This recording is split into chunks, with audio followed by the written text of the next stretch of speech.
I need to tell you something that still makes my hand shake when I think about it.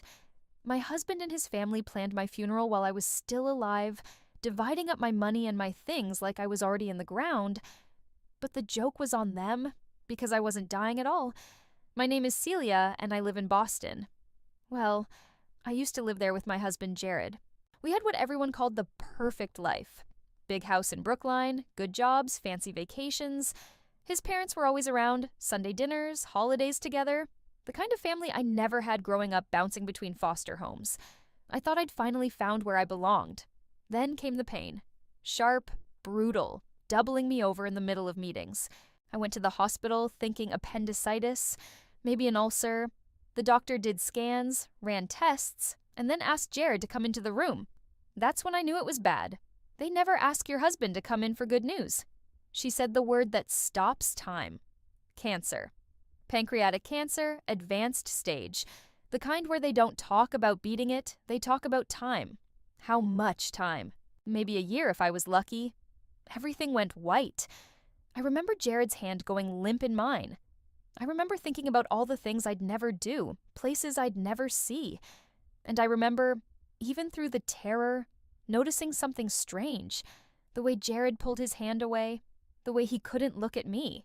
That was 3 weeks ago. And in those 3 weeks, while I waited for test results and tried not to fall apart, I watched my perfect life reveal itself as the most elaborate lie I'd ever believed. This is a long story, and it gets darker before it gets light again. If you want to hear how a dying woman came back from the dead to destroy the people who tried to bury her, stick around. Follow along here, because you won't want to miss what happened next. The days after that diagnosis blurred together like a nightmare I couldn't wake up from. I'd lie in bed staring at the ceiling, doing the math. 12 months, maybe less.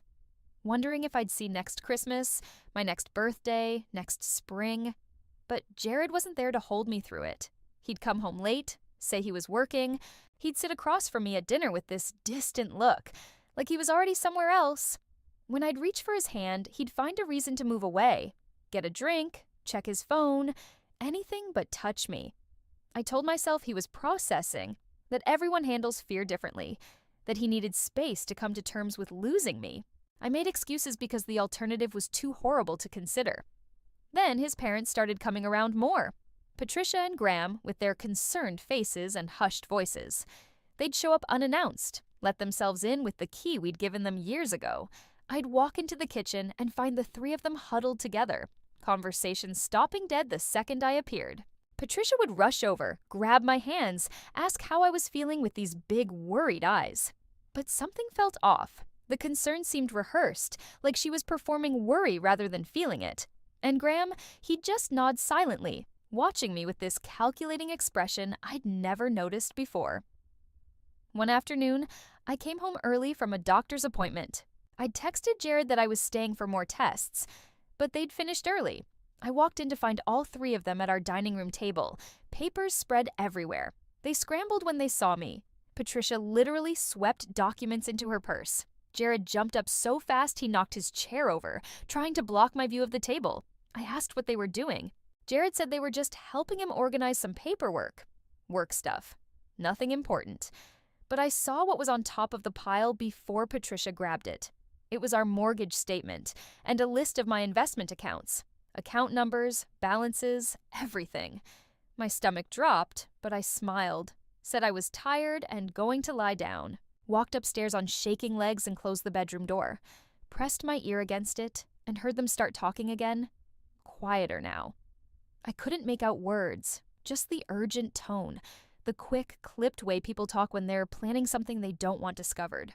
That night, Jared brought me tea in bed. He sat down, took my hand, and his voice was so gentle, it almost convinced me I'd imagined everything. He said we needed to talk about practical things, about making sure I was comfortable, that everything was taken care of. He pulled out papers, a power of attorney form, a new will.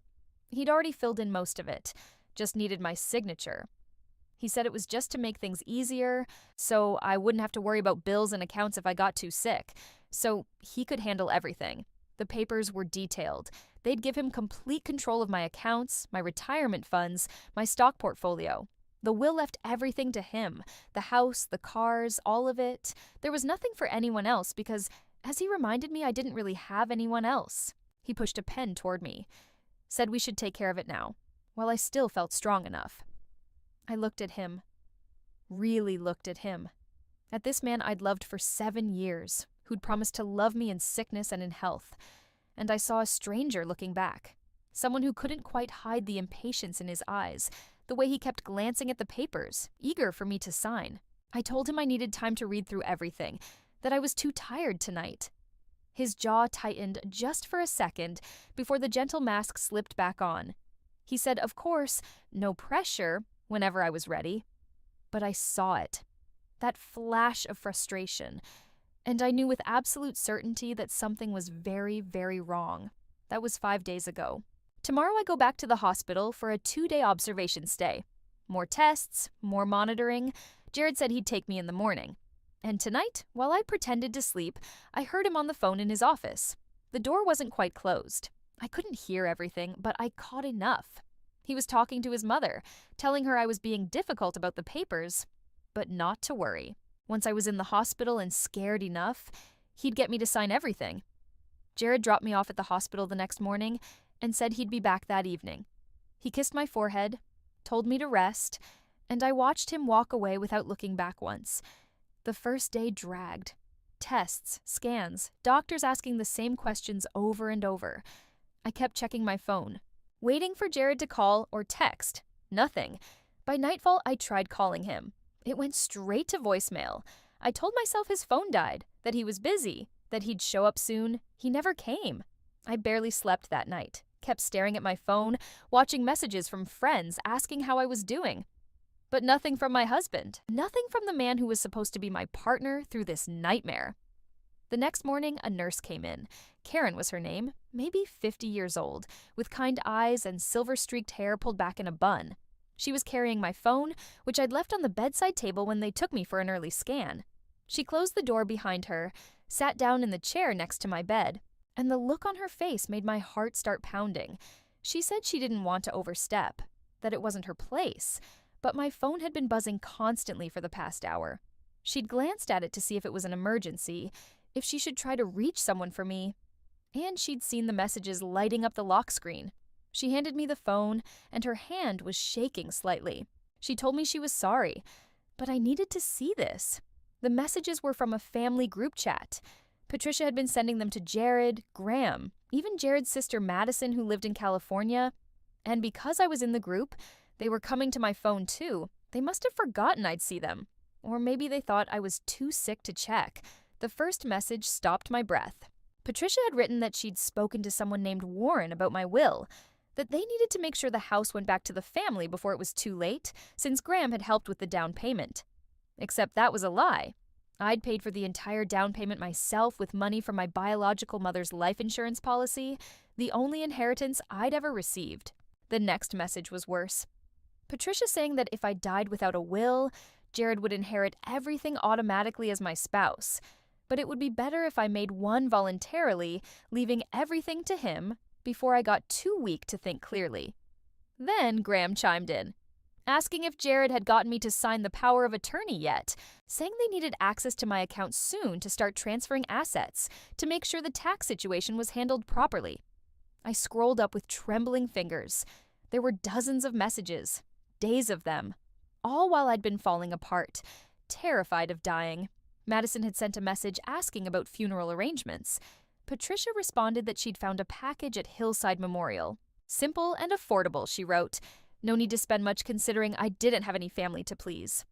My vision blurred with tears. Karen put her hand on my arm, steadying me. There was more. So much more. Patricia discussing selling my car quickly before the value dropped. Graham suggesting they inventory my jewelry, that some pieces might be worth appraising. Madison asking if she could have my Chanel bag since we wore the same size. They were dividing up my life like I was already gone. But the worst message, the one that made something inside me turn ice cold, was from Jared to his parents. I read it 3 times to make sure I understood. He'd written that I trusted him completely, that I wouldn't suspect anything, that he'd get me to sign whatever they needed. Karen was watching my face. She asked quietly if I was seeing what she thought she was seeing. If my husband and his family were really planning my funeral while I was still alive. I couldn't speak, could only nod. She squeezed my hand and said something I'll never forget. She said that in 30 years of nursing, she'd seen a lot of families show their true colors when someone got sick. And what she was seeing here was one of the ugliest things she'd ever witnessed. She left and came back 15 minutes later with Dr. Morrison, the oncologist who delivered my death sentence 2 weeks ago. The doctor's expression was serious, but there was something different about it. Something almost like relief. She sat down and took a breath. Told me the final pathology results had come back that morning. They'd been waiting to tell me in person. Hadn't been able to reach Jared to have him come in. The tumor wasn't cancer. It was benign. Large, yes, and would need surgery to remove. But completely treatable. Routine, even. I wasn't dying. I was going to be fine. The room spun. I should have felt joy, relief, overwhelming gratitude. Instead, all I felt was a rage so pure and cold, it scared me. Because they didn't know yet. Jared, Patricia, Graham, none of them knew I was going to survive. And they were already splitting up my money, planning my funeral, discussing how to manipulate me into signing away everything I'd worked my entire life to build. Dr. Morrison was talking about surgery dates and recovery times, but I could barely hear her. Karen was still holding my hand, and she leaned in close, whispered that if she were me, she wouldn't tell them yet, that she'd let them show exactly who they were before they knew the truth. I looked at these two women, strangers really, who cared more about me in this moment than my own husband, and I made a decision. I asked Dr. Morrison not to call Jared with the results. Not yet. She hesitated, said it was unusual, but she understood. She'd mark it as my request in my chart. No one would tell him anything without my permission. I went home the next day. Jared was there, finally, looking appropriately concerned. He asked how I was, what the doctors said, and his voice was so caring I almost believed it. I told him they were still running tests, that results would take a few more days, that things didn't look good. And I watched something flicker across his face. It wasn't sadness. It wasn't fear. It was anticipation. The next week was the hardest acting job of my life. I had to pretend I was still dying while watching my husband pretend he still loved me. Jared came home from work that first day with flowers and takeout from my favorite restaurant. He set it all up in the living room, said we'd have a quiet night together. He held my hand and told me how much he loved me, how we'd fight this together, how I was the strongest person he knew. Every word felt like a knife because I'd seen the messages. I knew what he said when I wasn't listening. He brought up the papers again 2 days later. Casual, like it was nothing. Said his dad had mentioned that we should really get the power of attorney sorted out, just as a precaution, that it would give me peace of mind knowing everything was handled. I played reluctant, said I wasn't ready to think about that stuff yet, that it made it all feel too real. He backed off, but I saw the frustration he tried to hide, the tightness around his mouth, the way his hand clenched on the arm of the couch. Patricia and Graham came for dinner that weekend. Patricia brought a casserole and hugged me so tight, I almost believed she cared. She stroked my hair and said I looked tired, that I should rest more. Graham patted my shoulder awkwardly and said they were praying for me. We sat around the dining table, the same table where I'd caught them sorting through my financial documents. Patricia asked about treatment options. I said the doctors were still deciding, that we'd know more soon. She exchanged a look with Jared. Quick, pointed, some kind of signal I wasn't supposed to catch. After dinner, I excused myself to go to the bathroom. I stood in the hallway for a moment, out of sight, and listened to them in the dining room. Their voices were low but urgent. Patricia was pushing Jared to get me to sign the documents. She said time was critical, that they couldn't risk me becoming too incapacitated. Graham agreed, adding that they needed to secure the house especially. Apparently his lawyer friend had told him that if I died without properly transferring certain assets, things could get complicated. Jared told them to relax, that he had it under control, that I'd sign everything within the week. He just needed to find the right moment, when I was scared enough. I flushed the toilet and ran the water, giving them time to change the subject. When I came back, they were all smiles. Patricia was showing me pictures on her phone of a vacation property in Maine she wanted to book for next summer. She asked if Jared and I would want to come, assuming I was feeling better by then. The casual cruelty of it took my breath away. She was planning a summer vacation while simultaneously planning my funeral, hedging her bets. And the way she said, assuming you're feeling better, with that slight emphasis, that tiny pause, made it clear she didn't actually expect me to be there. That night, after his parents left, Jared tried again with the papers. This time his approach was different. Softer. He sat on the edge of the bed where I was pretending to rest and said he was scared. That the thought of losing me was destroying him. That he needed to know I'd be taken care of. That everything would be handled properly. He had tears in his eyes. Real ones. For a second, I almost wavered. Almost wondered if I'd gotten it all wrong. Then he pushed the papers toward me, and I saw his hand wasn't shaking at all. The tears were in his eyes, but his hand was steady. Confident. Practiced. I took the papers, told him I'd read them tonight and sign them tomorrow. His relief was immediate and unmistakable. He kissed my forehead, told me I was doing the right thing, that this would make everything so much easier. After he fell asleep, I took pictures of every page, sent them to my friend Rachel, a lawyer I'd known since college, asked her to review them urgently. She called me at 2 a.m, voice tight with anger. She said the documents were set up to give Jared complete control over everything. Not just signing authority, but transfer authority. The power of attorney was written so broadly he could drain my accounts, sell my assets, take out loans against the house. The will left him everything with no restrictions, no trusts, nothing. She asked if I was being coerced. I told her everything. The messages, the funeral planning, all of it. She was quiet for a long moment. Then she said she'd prepare fake documents, ones that looked identical but were legally worthless, that I should sign those and let Jared think he'd won. The next morning, I had the fake documents ready. Jared was eager, hovering while I signed each page. I made my hand tremble a little, made myself cry. He comforted me, said I was being so brave, that this was the right choice. I signed his fake papers with my real signature and watched him relax completely. He actually smiled. Called his mother right there in front of me to tell her it was done. But the real documents, the ones that actually mattered, stayed with Rachel. My account stayed under my sole control.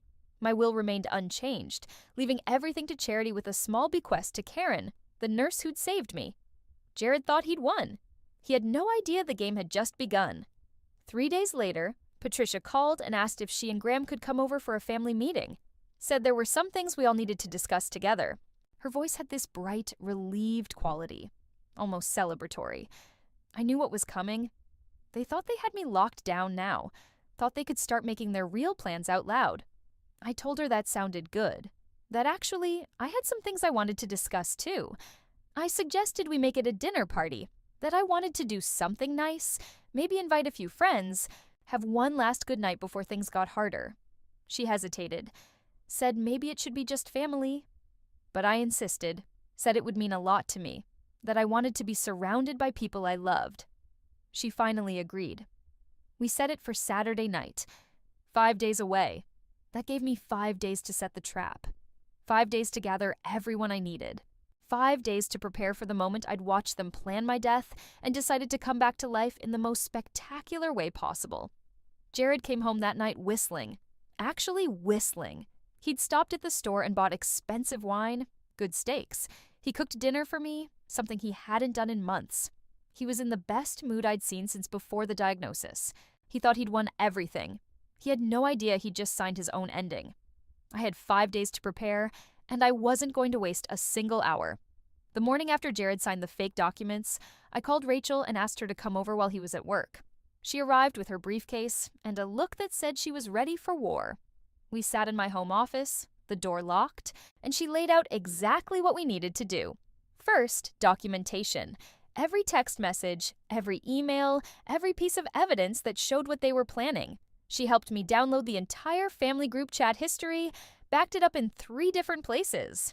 Then she pulled up my financial records, showed me something I'd forgotten in the chaos of thinking I was dying. The down payment on the house hadn't come from Graham like Patricia claimed in those messages. I'd paid it entirely with the $75,000 from my mother's life insurance policy. I had the bank transfer records from 6 years ago, my mother's death certificate, the insurance payout documentation. Everything. Rachel said that lie alone could destroy their case if they tried to claim any ownership of the house, but it also revealed something darker. They'd been planning this for a while, long enough to construct a false narrative about who paid for what. She asked if there were any other assets they didn't know about. I thought for a moment, then remembered. My grandmother on my mother's side had left me bearer bonds when she died, old-fashioned paper bonds I'd stored in a safety deposit box and honestly forgotten about. They'd matured last year, worth almost $200,000 now. Jared didn't know about them. I'd inherited them before we got married, never mentioned them. They weren't on any of the financial documents he'd seen because they were physical certificates, not in any digital account. Rachel's eyes lit up. She said we should cash those out immediately and put them somewhere secure. A new account at a different bank, one Jared had never heard of. Our safety net. I did it that afternoon. Walked into a bank across town, cashed out the bonds, opened a new account, put every penny in there. Added Rachel as a co-signer in case something happened to me. She set it up so any large withdrawal required both our signatures. Next, I called Karen, asked if she'd be willing to help me with something that might get uncomfortable. She didn't hesitate, said after what she'd seen, she'd testify in court if needed. I explained what I was planning. The dinner party, the confrontation, the reveal. I asked if she'd be there as a witness, to verify what she'd seen on my phone, what she'd heard. She agreed immediately. And then she said something that changed everything. She told me the hospital had security cameras in patient rooms. Not everywhere, but in certain areas. And she'd checked with her supervisor. The hallway outside my room, where she'd first seen those messages on my phone, had footage. Time-stamped, dated, showing her bringing my phone to me, the distress on my face after reading it, Dr. Morrison coming in shortly after. She said she couldn't officially access that footage, but if there was a legal inquiry, if my lawyer subpoenaed it, it would be available. Proof of the exact timeline. Proof that I'd discovered their plans while still believing I was dying. Rachel made notes. Said she'd prepare a subpoena request just in case. The next call was harder. I reached out to my accountant, Beth. She'd handled my taxes and investments for 8 years, knew every detail of my financial life. I told her everything. She was horrified. And then she dropped a bomb of her own. She said Jared had contacted her 2 weeks ago, asked for a full breakdown of my investment portfolio, claiming I'd asked him to review everything given my diagnosis. She'd thought it was odd, but not suspicious at the time. She'd sent him a summary, not full access, but enough to show him exactly how much I was worth. Then he'd called again 3 days ago, asked about my retirement accounts specifically, whether I had beneficiaries listed, whether those could be changed easily. Beth had gotten uncomfortable and told him she'd need to speak with me directly. He'd backed off but pushed for her to send him the beneficiary forms, just to have them ready. She still had the call logs, the emails, everything documented. I asked her if she'd be willing to come to the dinner party, to be there when I confronted them. She said absolutely. Said she'd bring printouts of every contact Jared had made, every question he'd asked, a timeline of his attempts to access my money. By day 3, I had my team. Rachel, Karen, Beth. 3 women who barely knew each other but were united in their fury at what had been done to me. Rachel prepared the presentation. She put together a digital slideshow, every screenshot organized chronologically. The messages about the funeral, the discussions about my assets, Jared's texts about manipulating me into signing documents, Graham's questions about accessing my accounts, Patricia's comments about keeping the house in the family. She also prepared real documents. The authentic power of attorney, and will that were still active. The fake ones Jared thought were real. Side-by-side comparisons showing they were worthless. Proof that I'd known what he was doing and had let him think he succeeded. On day 4, I made one more call. To Madison, Jared's sister in California. We'd always gotten along well. She'd sent a few texts asking how I was doing, and unlike the rest of them, her concerns seemed genuine. But she was in that group chat. She'd seen the messages. She'd asked about my Chanel bag. I called her and said I wanted to video chat. Told her I had something important to discuss. She answered looking nervous, like she already knew something was wrong. I asked her directly if she knew what her family was planning, if she'd seen the messages about dividing up my things. She started crying immediately. Said she'd been horrified when she saw them, that she'd called her mother and told her it was disgusting, that Patricia had told her to stay out of it, that I was dying anyway and they were just being practical. Madison said she'd almost called me a dozen times to warn me, but didn't know how. Didn't know if it would make things worse. Didn't know if she was betraying her family or protecting me. I told her about the misdiagnosis, that I wasn't dying, that I was going to confront all of them. I asked if she'd be willing to fly out, to be there, to stand with me against her own family if it came to that. She was quiet for a long time. Then she said yes. That what they'd done was unforgivable, that she'd book a flight for Friday night. By day 5, everything was ready. The presentation loaded on my laptop, ready to display on our living room TV, the fake documents in one folder, the real ones in another. Rachel had prepared divorce papers, printed and waiting. Beth had financial statements showing Jared's attempts to access my accounts. Karen had her nursing notes from that day at the hospital. Madison landed at 7 p.m. Friday night. I picked her up from the airport myself, told Jared I was going to a pharmacy. She stayed at a hotel nearby, said she'd come to the house an hour before dinner the next day to help me set up. That night, lying in bed next to Jared, I watched him sleep peacefully, completely unaware that his entire world was about to collapse. He'd spent weeks plotting my death and his profit. Tomorrow he'd learn what it felt like to be on the other side of the trap. I didn't sleep at all, just lay there, heart pounding, going over every step of the plan, making sure I hadn't forgotten anything, that I was ready for whatever they'd say, whatever excuses they'd make. As the sun came up Saturday morning, Jared rolled over and kissed my cheek, asked if I was excited about dinner tonight, said it would be good to have everyone together. I smiled and told him I couldn't wait, that it was going to be a night no one would ever forget. I'd never told a truer lie in my life. Saturday crawled by like time itself was holding its breath. Jared went to the gym in the morning, came back cheerful. He helped me set up the dining room, arranging chairs, setting out wine glasses. He had no idea he was preparing the stage for his own execution. Madison arrived at 4 while Jared was in the shower. I let her in through the back door. She hugged me tight and I felt her shaking. She looked so much like Jared it was unsettling. Same dark hair, same sharp features, but her eyes held something his didn't anymore. Actual feeling. She helped me connect my laptop to the TV, test the display. We ran through it twice to make sure every screenshot would show up crisp and clear. She stood there reading the messages from her own family, and I watched her face crumple. She asked how I was so calm. I told her I wasn't, that my hands hadn't stopped trembling for 3 days, that I'd thrown up twice this morning from nerves. But I also told her I was done being the victim in this story, that tonight I was taking back every single thing they'd tried to steal from me. Rachel arrived at 5:30 with a leather portfolio and a look that could cut glass. Beth came right after, carrying a briefcase full of financial documents.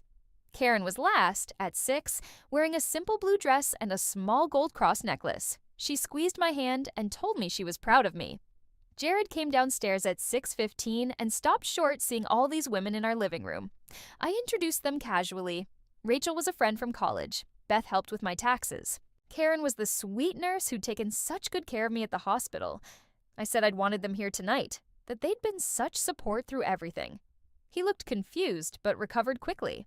Shook everyone's hands, played the devoted husband perfectly, told Karen how grateful he was for the care I'd received. The performance was flawless. Patricia and Graham arrived exactly at 7. Patricia had dressed up, wearing pearls and a silk blouse. She'd brought wine and an elaborate dessert. She kissed my cheek and told me how lovely I looked, considering. Graham shook Jared's hand and asked how I was holding up. They were surprised to see the other guests, but hid it well. Patricia introduced herself to everyone with that gracious smile she'd perfected. Graham made small talk about the weather. They were so good at pretending to be decent people. We sat down to dinner at 7:30. I'd ordered catering, told everyone I wasn't up to cooking. The food was beautiful, expensive. I'd spared no expense. If this was going to be our last meal together as a family, I wanted it to be memorable. The conversation was careful, everyone dancing around the obvious topic. Patricia asked about my latest test results. I said we were still waiting on a few things. Jared squeezed my hand across the table, all supportive concern. Graham raised his wine glass in a toast to my health and strength. I could barely eat. Just pushed food around my plate and watched them. Watched Patricia dab her mouth delicately with a napkin. Watched Graham cut his steak with precise, controlled movements. Watched Jared laugh at something Beth said, playing the charming son-in-law. They had no idea, no clue what was coming.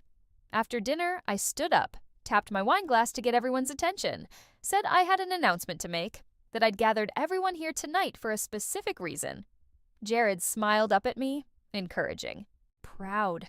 He thought I was about to give some brave speech about facing my illness with courage, about how grateful I was for his support.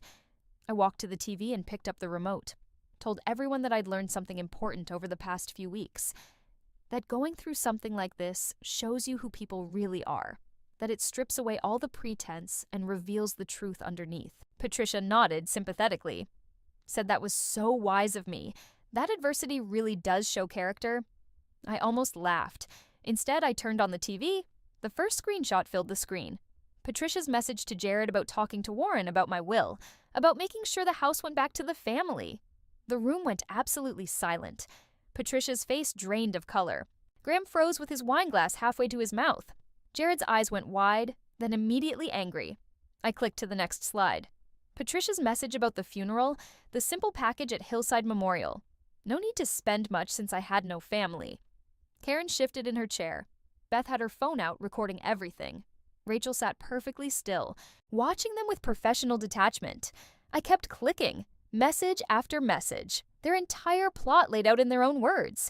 Graham asking about accessing my accounts, Madison's question about my Chanel bag, followed by her later messages to Patricia saying this was wrong. Jared's text about how I trusted him completely, how I'd never suspect anything. I read that one out loud. Let the words hang in the air. Let him hear his own betrayal in my voice. Jared stood up so fast his chair fell over.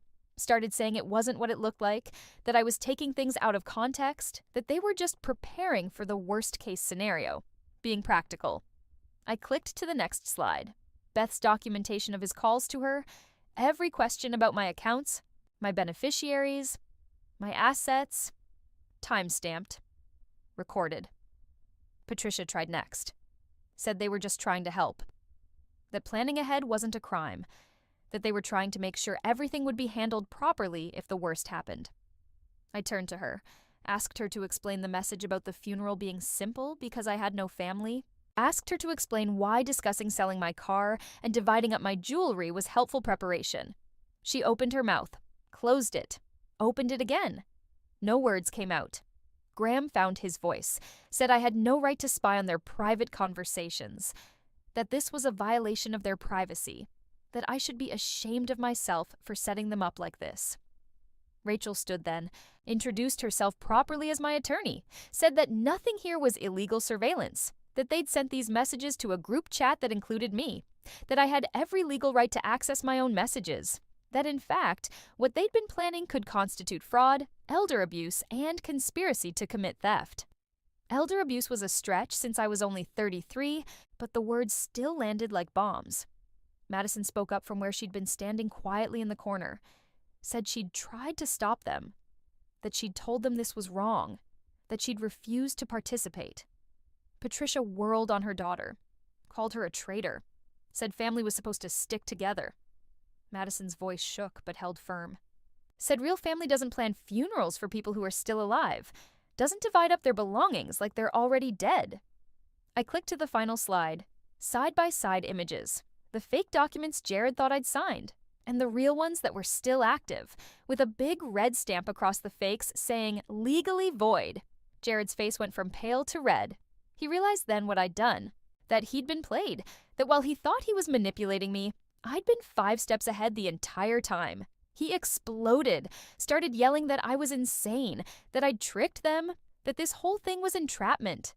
He grabbed for my laptop, but Rachel stepped between us. And then I dropped the final bomb. I told them about the misdiagnosis, that I'd known for 2 weeks I wasn't dying, that the tumor was benign, that I was going to be absolutely fine. The silence that followed was deafening. They should have looked relieved, happy, grateful that I was going to live. Instead, they looked panicked, caught, like animals in a trap with no way out. Patricia tried to recover, rushed toward me with arms out, saying how wonderful that was, how overjoyed she was. But I stepped back, told her not to touch me. I looked at Jared, asked him if he had anything he wanted to say, any explanation for why discovering I would live made him look so horrified instead of happy. He couldn't answer. Just stood there, face twisted with rage and fear and something else. Shame, maybe, or just anger at getting caught. Karen stood then, introduced herself as the nurse who'd been there when I'd first seen those messages, who'd witnessed my reaction, who'd heard Dr. Morrison deliver the news about the benign tumor. She said she'd be happy to testify to all of it under oath if necessary. Rachel pulled out the divorce papers. Already filed that morning, she said. Already stamped by the court. She handed them to Jared. I told him he had 30 days to move out. That the house was mine alone. I had the documentation proving my mother's insurance paid the down payment, not his father. That he'd get exactly what the law required for marital assets, and not a penny more. Patricia started crying. Real tears this time, but they weren't for me. They were for herself. For the money she'd thought was coming. For the house she'd already mentally moved into. For the inheritance she'd spent before it existed. Graham just looked old suddenly. Defeated. Like he'd bet everything on one hand and lost it all. I told them to leave. All of them. To get out of my house. Jared tried one last time. Said we could talk about this. Work it out. That he loved me. I laughed. Actually laughed. Told him he loved my bank account. That was all he'd ever loved. They left. Patricia and Graham first, hurrying out without another word. Jared lingered, still trying to find some angle, some way to salvage this. Rachel physically escorted him to the door. After they were gone, I collapsed onto the couch, started shaking so hard I couldn't stop. Madison sat next to me, held my hand. Karen brought me water. Beth and Rachel started packing up their materials, already planning the next legal steps. I'd won. I'd exposed them. I'd taken back control. But as I sat there surrounded by these women who'd helped me, I realized something. The battle wasn't quite over yet. There was still one more move to make. Jared didn't move out. Of course he didn't. The next morning, I came downstairs to find him in the kitchen making coffee like nothing had happened. Like he hadn't just been caught planning to steal everything from his dying wife. Like the previous night had been some minor disagreement we could smooth over. He looked up when I walked in. Had the nerve to smile. Said we should talk. That things had gotten out of hand. But we could fix this. That he'd been scared and made mistakes, but he still loved me. I told him he had 29 days left, that every day he stayed was one day closer to me calling the police for trespassing. He laughed. Actually laughed. Said I was being dramatic. That the house was marital property, regardless of who paid the down payment. That I couldn't just kick him out. That his lawyer said I'd be lucky to keep half of anything. That's when I realized he'd already talked to a lawyer. Probably called one the second he left last night. Was already building his defense. Already planning his counterattack. I pulled out my phone, called Rachel on speaker. She answered immediately. I asked her if Jared was right about the house. She said absolutely not. That since I'd paid the entire down payment with premarital inheritance funds and had documentation proving it, the house was separate property. That the court filing from yesterday included an emergency motion for exclusive occupancy, which meant he had to leave while the divorce was pending. She said a sheriff would be by this afternoon to serve the formal eviction notice. That Jared could take his personal belongings, but nothing else. That if he resisted, he'd be removed by force. I watched the confidence drain from his face. Watched him realize his lawyer had either lied to him or he'd lied to his lawyer about the down payment. He left at 3 p.m. escorted by a very large deputy sheriff. Took his clothes, his laptop, some books. Left his key on the counter with a look that could have burned the house down. But leaving physically didn't mean leaving me alone. The messages started that night. From Patricia first, long paragraphs about misunderstandings and family forgiveness, about how hurt feelings could heal if we just talked, about how she'd always thought of me as a daughter. I blocked her number. Graham texted next. Shorter, more businesslike. Said they should discuss the house situation reasonably, that his investment in our down payment needed to be addressed, that he had receipts. I forwarded his message to Rachel with a note. Please bury him. She responded with a smiley face emoji and a copy of the demand letter she'd just sent his attorney. Jared tried a different approach. He called Beth, my accountant, told her there had been a terrible misunderstanding, that I was emotionally unstable from the cancer scare and not thinking clearly, that he needed her help to access our joint accounts to pay bills, keep things running. Beth recorded the call, sent it to Rachel, added it to the evidence file. He tried the bank directly next, showed up with the fake power of attorney documents, the ones I'd signed, demanded access to my accounts. The bank manager, who I'd called ahead to warn, refused. Told him the documents had been reported as fraudulent, that if he tried again, they'd call the police. I heard about it from the manager that afternoon. She said he'd gotten loud, made a scene, had to be escorted out by security. Good. Let him show everyone who he really was. The breaking point came 4 days later. I was at work, trying to focus on a presentation, when my assistant knocked, said there was an emergency call from my home security company. Someone had tried to break in, through the back door, in the middle of the day. The cameras had caught everything. Jared, using a crowbar, trying to force the lock. When that didn't work, he'd broken a window. Crawled through into the kitchen. The alarm had triggered immediately. Police were already on their way when I got the call. I drove home doing 90 miles an hour, hands shaking on the wheel. Found 2 police cars in my driveway. Jared in handcuffs in the back of one, an officer taking photos of the broken window. Jared saw me and started yelling that it was his house, too. That I couldn't lock him out of his own property. That I'd stolen everything from him and he was just taking what was his. The officer asked if I wanted to press charges. Breaking and entering, criminal trespass, destruction of property. I looked at Jared through the police car window. At this man I'd loved. This man who'd promised to cherish me in sickness and in health. This man who'd spent weeks planning how to spend my money after I died. I told the officer yes. All of it. I wanted every charge filed. Jared's face went white. He screamed that I was ruining his life, that I was vindictive and cruel, that I'd pay for this. They drove him away still yelling. The police report was filed that afternoon. Rachel added it to our divorce proceedings, called me that evening to say this changed everything, that his arrest gave us leverage, that we could use it to force a quick, favorable settlement. But I didn't want a settlement. I wanted him to face every single consequence of what he'd done. The preliminary hearing was set for 2 weeks later. Jared showed up in a suit looking humble and apologetic. His lawyer argued it was a misunderstanding, that Jared had been under extreme stress, that he'd only gone to the house to retrieve personal items he'd forgotten. Rachel stood up with the security footage, showed him breaking the window, showed him going straight to my home office, showed him trying to access my computer, rifling through desk drawers, clearly looking for documents. The judge wasn't impressed. Set bail at $50,000. Issued a restraining order.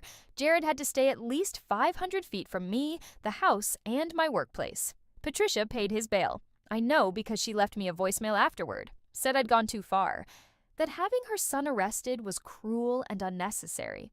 That families were supposed to protect each other, not destroy each other.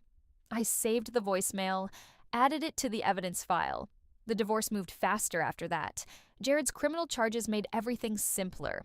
His lawyer advised him to accept our terms rather than fight and risk making things worse before his criminal trial. He got exactly what he was entitled to by law. Half the value of assets acquired during marriage, which wasn't much. Most of my wealth had come before we married or from inheritance. He walked away with about $80,000 and his car. The house, my investments, my retirement accounts, everything else stayed mine.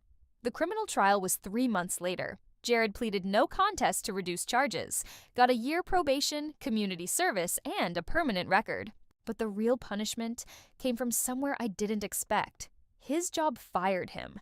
Not for the arrest, though that didn't help, but because someone had sent the company's HR department screenshots of those messages, the ones about planning his wife's funeral, about manipulating a dying woman into signing over her assets. The company had an ethics clause in their contracts. What Jared had done, even though it wasn't illegal in itself, violated their values policy. They terminated him for cause. No severance. I didn't send those screenshots. But I have my suspicions about who did. Madison had access to everything, and she'd been awfully quiet since that dinner party. Patricia and Graham's marriage didn't survive either. Turned out Graham really had been planning to use my house as collateral for a business loan. A loan Patricia knew nothing about. When she found out he'd been willing to gamble their family's reputation on my death, something broke between them. They separated 6 months after the divorce was final. Graham moved to Florida. Patricia stayed in Boston, but stopped attending her usual social clubs. Too many people knew what happened. Too many whispers. Madison and I stayed in touch. She apologized over and over for not speaking up sooner. I told her she'd done enough by standing with me when it mattered. She's dating someone now, someone kind.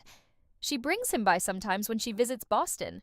Jared tried to reach out once, about a year after everything, sent a letter to my office, said he'd been in therapy, that he understood now what he'd done wrong, that he hoped someday I could forgive him. I didn't respond. There was nothing left to say. Karen and I have lunch once a month. She says I look healthier now than I did even before the diagnosis. That survival isn't just physical, that sometimes you have to cut out the real tumor to truly heal. She's right. The thing growing inside me wasn't the one in my pancreas. It was the belief that blood and marriage made family, that love meant loyalty no matter what. I had surgery to remove the tumor 4 months after the divorce was final. Simple procedure, just like Dr. Morrison promised. I was back to work in 3 weeks. That was 18 months ago. Today I'm healthy, successful, and genuinely happy for the first time in years. I sold the house in Brookline 6 months ago. Too many bad memories. Bought a beautiful condo in Portland with floor-to-ceiling windows and a view of the water. Started over completely. The money from selling the house, combined with everything I'd protected, everything they'd tried to steal, it all went into a trust. Most of it designated for organizations that help vulnerable adults avoid financial exploitation. One donation went to the hospital where Karen works, funding a program to train nurses to recognize signs of elder and spousal abuse. Because that's what it was. Abuse. Just because it was financial instead of physical doesn't make it less real. People ask sometimes if I regret how I handled it, if I could have been less harsh, if I should have given them another chance. The answer is no. Not for a single second. I'm sitting on my balcony in Portland right now, watching the sunset over Casco Bay. There's a cup of tea next to me, still steaming. A book I'm actually reading for pleasure, not just to distract myself from fear. And for the first time in longer than I can remember, I feel genuinely at peace. It's been 2 years since that dinner party. 2 years since I stood in my living room and watched my husband's face when he realized I'd caught him. 2 years since I took back everything they tried to steal. People tell me I'm brave, that what I did took courage. But here's the truth. I didn't feel brave. I felt terrified every single day. Terrified of confronting them. Terrified of being alone. Terrified that maybe I was overreacting, that maybe I should have just forgiven them and moved on. But then, I'd remember those messages. The casual cruelty of discussing my funeral while I was still breathing. The calculated way they planned to divide up my life. And I'd remember that forgiveness isn't the same as letting people destroy you. The surgery scar has faded now, just a thin line across my abdomen that I barely notice anymore. Physical healing is strange that way. Your body knows how to fix itself if you give it the chance. Cut out the bad parts, close the wound, let time do its work. Emotional healing is messier. There's no clear timeline. Some days I'm fine. Other days I see a couple holding hands, and I feel this ache for what I thought I had, what I believed was real. But then I come home to this place I built for myself, this space that's entirely mine. No one plotting in corners, no one calculating my worth in dollar signs. Just peace, just possibility. Karen visited last month. We had lunch at this little cafe near the harbor, and she told me about a patient she'd helped recently. Another woman whose family showed their true colors during a health crisis. Karen had recognized the signs, pulled the woman aside, made sure she knew what was happening before it was too late. She said I'd taught her to trust her instincts, that watching me fight back had reminded her why she became a nurse in the first place, to protect people when they're most vulnerable. I'd never thought about it that way, that my story might help someone else. But she was right. That's why I'm telling it now. Rachel calls every few months to check in. She's handled 3 similar cases since mine. Spouses or family members trying to exploit someone during illness. She says it's more common than people realize. That predators always look for weakness, and sickness makes people vulnerable. She wins most of those cases now. Says she learned from mine. That documentation is everything. That you can't shame people into decency, but you can force consequences through law. Beth, my accountant, helped me set up that charitable trust. She sits on the board now, helps decide which organizations get funding. Last year, we gave grants to 5 different programs helping people protect themselves from financial abuse. One of them was a legal aid clinic that helps people get emergency protective orders when family members try to steal from them during medical crises. They've helped over 200 people in the last year alone. 200 people who might have ended up like I almost did. Betrayed, robbed, and too sick or scared to fight back. Madison came to visit last month, brought her partner, a quiet man who works in sustainable architecture. We walked along the Eastern Promenade, and she asked me something I wasn't expecting. She wanted to know if I'd forgiven her family, her mother, her father, even Jared. I thought about it for a long time before answering. Told her forgiveness isn't something you do once and it's done. It's not a switch you flip. It's more like a door you keep having to close because pain keeps trying to push it open. Have I forgiven them? I don't know. I've let go of the anger because carrying it was exhausting. I've made peace with what happened because the alternative is letting them poison the rest of my life. But forgiveness, that feels like something they'd have to earn. And none of them have tried. Patricia sent me a Christmas card last year, first contact in over a year. It was one of those generic cards with a printed message about family and love. She'd signed it but didn't write anything else. No apology, no acknowledgement of what she'd done. I threw it away, not out of anger, but because I realized I didn't need her regret or her absolution. She was a chapter in my life that ended. She didn't get to write the rest of the story. Jared, from what I hear through mutual acquaintances, is struggling, working in sales now, something low level, dating someone new, though it never seems to last long. People know what he did. Word got around. Turns out when you plan your dying wife's funeral for profit, that reputation sticks. Part of me feels sorry for him. The smallest part, the part that remembers who I thought he was before I saw the truth. But mostly I feel nothing. He's a stranger who once lived in my house and broke my heart. That's all. I've been dating again, slowly. Nothing serious yet. I'm careful now in ways I wasn't before. I watch how people treat servers at restaurants. I notice if they ask about my job before they ask about me. I pay attention to whether they're interested in my life or just the lifestyle I can provide. It makes things slower, more complicated. But I'd rather be alone than be used. Last week, I went back to Boston for work. Had a meeting near Brookline and drove past the old house. New owners had painted it a different color, redone the landscaping. It looked beautiful, like it had been waiting all along to belong to someone who'd actually love it. I didn't feel sad seeing it, just grateful I got out. The thing about almost dying, even when it turns out you weren't dying at all, is that it clarifies things, shows you what matters, who matters.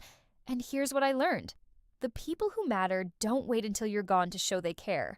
They show up while you're still here. They sit with you in hospitals. They believe you when you say something's wrong. They protect you even when it costs them something. Karen did that. Rachel and Beth did that. Madison eventually did that. My family wasn't who I thought it was. But I found family anyway, in the people who stood beside me when standing up to blood relatives took real courage. That's what I want people to understand. If you're in a situation where the people who should love you are hurting you, stealing from you, using your vulnerability against you, you're not crazy. You're not overreacting. Trust what you see. Trust what you know, and don't be afraid to fight back. I had advantages, I know that. Money for lawyers, a friend who happened to be an attorney, a nurse who cared enough to show me what she'd seen. Not everyone has those resources, but everyone has the right to protect themselves, to say no, to demand better, to walk away from people who prove they don't deserve to be in your life. I'm not the same woman I was 2 years ago. That woman was trusting to the point of naivety, believed family was everything, would have forgiven anything to keep the peace. This woman knows better, knows that peace at the cost of your dignity isn't peace at all, that trust is earned, not given, that the family you choose matters more than the one you're born into or marry into. This woman is harder in some ways, softer in others, more careful, but also more free. This woman almost died and came back stronger. I don't know what's coming next for me. New career possibilities, maybe eventually a relationship with someone who sees me as a person instead of a bank account. Maybe just more of this. Peace, autonomy, the freedom to build a life on my own terms. But whatever comes, I'll face it knowing I survived the worst betrayal imaginable and came out the other side. They thought I was dying, planned my funeral, divided up my money, celebrated their good fortune while I was still breathing. But I'm still here, and they lost everything. Sometimes the best revenge isn't what you do to people who hurt you. It's building a life so good they can't touch it, can't diminish it, can't take credit for it. That's what I've done. That's what I'm still doing. If you're listening to this from somewhere in the world, wherever you are right now, I want you to know something. If someone is using your vulnerability against you, if people who claim to love you are really just calculating your worth, if you're being told you're crazy for noticing the betrayal that's right in front of you, you're not alone. Trust yourself. Protect yourself. Fight for yourself. Because you deserve better than people who treat your life like a transaction, who see your pain as opportunity, who count your money before you're gone. You deserve people who celebrate when you survive, who fight to keep you here, who love you for who you are, not what you're worth. I found those people. They exist. And once you cut out the ones who don't deserve you, you'll find them too. So here's to the women who refuse to be victims, who fight back even when they're scared, who expose the truth even when it costs them everything they thought they had. Here's to the woman I almost was, grateful she didn't have to die. And here's to the woman I became, grateful she learned to live. If this story meant something to you, I'd love to know where you're hearing it from. Drop a comment with your city. And if you want to make sure you catch more stories like this, stories about real people facing impossible situations and finding their way through, follow along here, subscribe. Be part of this community of survivors and fighters, and people who refuse to accept betrayal as the price of love. Because we all deserve better than that. We all deserve to live,